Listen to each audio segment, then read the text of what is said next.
So you have not seen this quiz, is that correct? No, I have Oh, not seen the quiz. I didn't no cheating here. I am okay, awesome. So the number one is the true or false question. True or false? Circumcision was once promoted in the United States to prevent young men from masturbating. true. Correct. Yes. So William Harvey Kellogg, the guy who invented cornflakes, was a Seventh day Adventist who promoted circumcision to discourage young men from pleasuring themselves. Mm. And he was so zealous against masturbation that he advocated amputating a boy's foreskin without any anesthesia and also recommended applying carbolic acid to the genitals of young girls to keep them from masturbating. Uh, And this was during the Victorian era, the mid to late 19th century into the 20th century. True or false? Circumcision is just a little snip. that seems like messaging that I've been led to believe, but I think I'm going to say false. Well, that's correct. The foreskin is firmly attached to the head of the glands of the penis, and it must be pried away before it can be cut off. You can imagine removing a fingernail from the finger. It's similar to that in terms of the alteration of the tissue. God, that's like just a fingernail is like my worst nightmare of like losing off. And then we're talking about the penis, the most sensitive area I can think of. Well, the next one is a little related. So the next one is true or false, babies don't feel pain. Oh, that seems like a big false. Babies feel pain. They got to. We all feel pain. What? You know how many decades doctors claim that babies didn't feel pain? And it's been one of the excuses that no kind of analgesic was ever used for circumcision until fairly recently. They would just immobilize the baby and carve away. Ooh. Here's another question for you. The American Academy of Pediatrics recommends circumcision. True or false? Based on my modicum of research, this one feels like I'm in between and that they like recommend their parents make the decision with the doctor. I don't know if it's necessarily like, but it's definitely not said not to do it, which is, and it's sort of basically seems like afraid to make a stance or opinion. So, but I guess I'll just say true because they're not saying no. Is that a clear answer?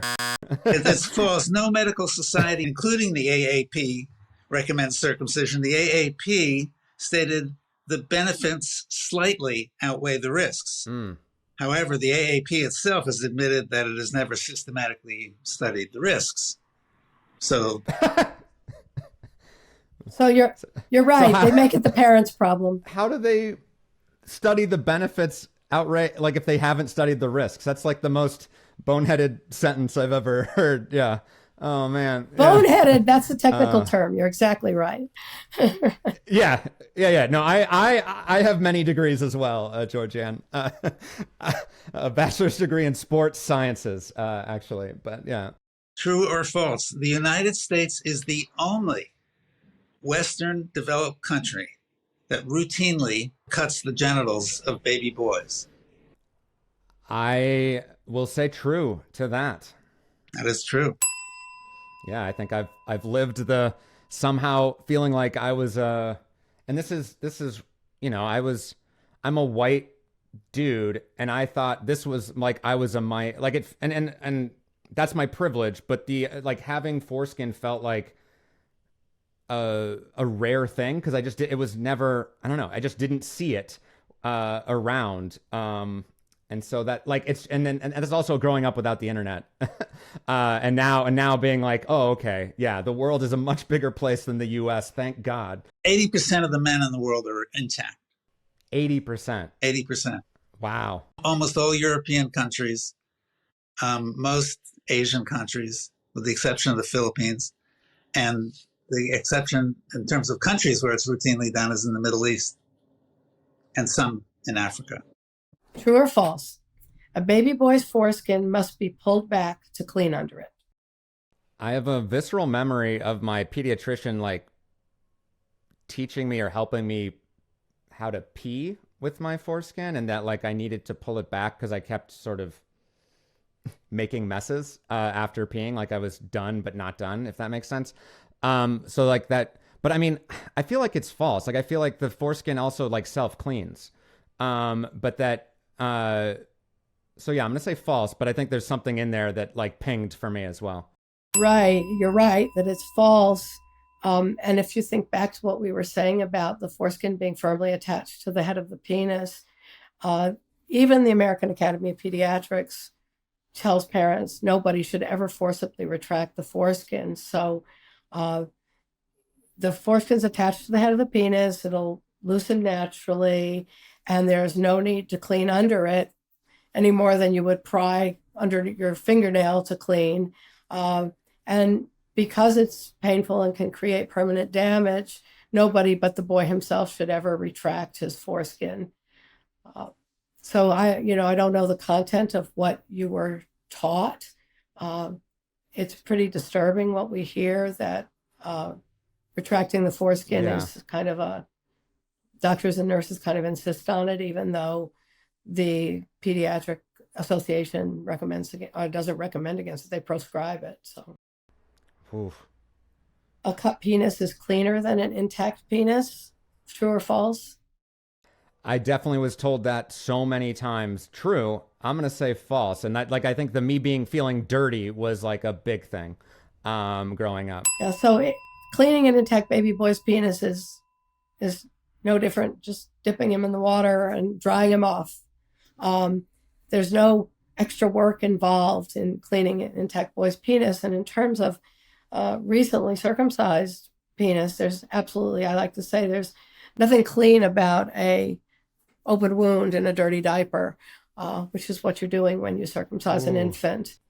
So along the same subject, true or false, the foreskin protects the glands, which is the head of the penis, from losing sensation as one ages. True. There you go. I can attest to that. And it's now where I've gone from, going from a 16-year-old that was dreaming of circumcision. Can you even imagine that? Like that was my fantasy.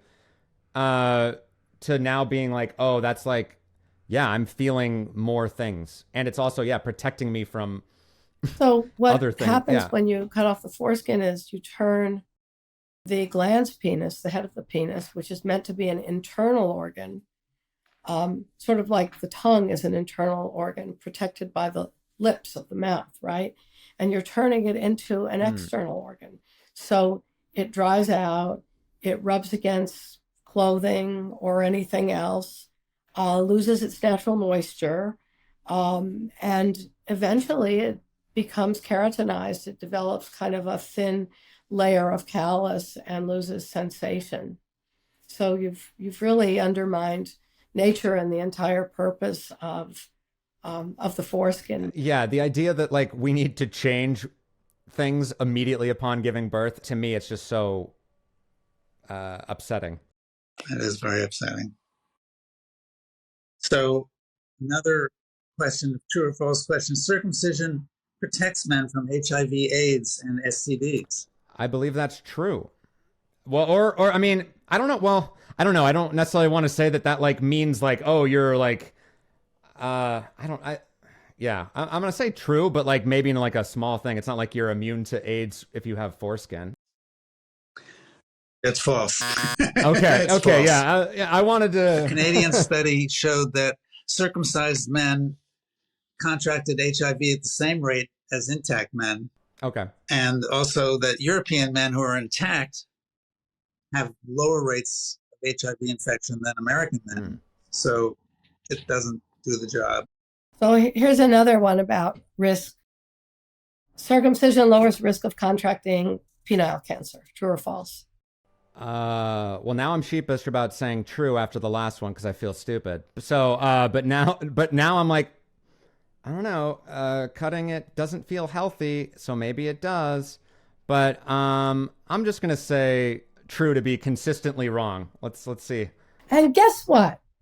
It's false. Yeah.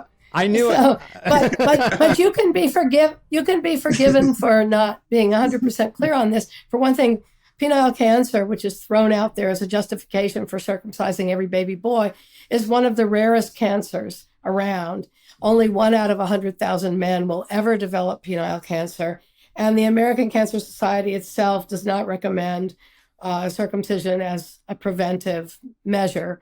Again, 1 out of 100,000 men will get penile cancer. 1 out of 8 women will get breast cancer. And we certainly don't go lopping off baby girls' breasts to prevent that kind of cancer. So that one is false. And really, I consider one of the red herrings that gets thrown out there. So true or false? I bet you get this one right. Sex is more pleasurable with an intact partner. True. Correct. I mean, I wouldn't know otherwise, but yeah.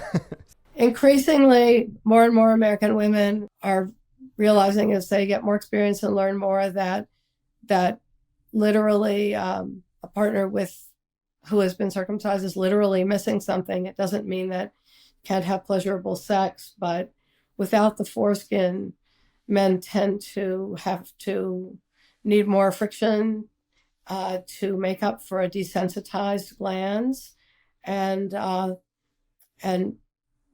frequent complaint of women in this country is that their lovers pound them, and there's a lot of criticism of women for being too dry, and a circumcised penis is drier than an intact penis. So a lot of the common complaints that women have about sex that American women have about sex have to do with circumcision.